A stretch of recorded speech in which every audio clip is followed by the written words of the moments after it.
কান্না করলে কিন্তু তোমাকে একটু কিউট লাগে না, কিউট লাগারও দরকার নাই। কিন্তু বেশি কান্না করলে কিন্তু দাঁত পড়ে যায়, এটা জানো?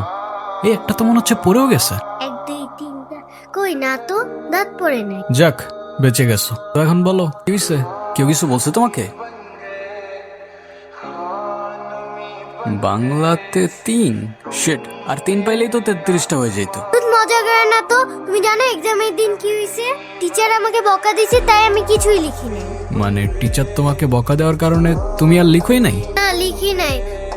আমি কি কোনো ভুল করছি যে টিচার আমাকে বকা দিবে? না, টিচার এটা একদমই ঠিক করেনি। কিন্তু তুমি এখানে একা একা বসে কান্না করছো কেন? আমার নানু ভাই আমার এই মার্কশিটে কখনো সাইন করবে না, আর যদি সাইন করে না নিয়ে যাই স্যার আবার আমাকে বকবে। আচ্ছা, তুমি আমাকে একটা হেল্প করতে পারবে? কি হেল্প বলো তো? তুমি আমার মার্কশিটে একটু সাইন করে দিতে পারবে? এটা কি আমাদের করা ঠিক হবে? আরে ধুত, তুমি করো তো। ওকে, পেন দাও। সিগনেচার আমি করে দিচ্ছি, কিন্তু ব্যাপারটা কিন্তু সিক্রেট রাখতে হবে। আচ্ছা, সিক্রেট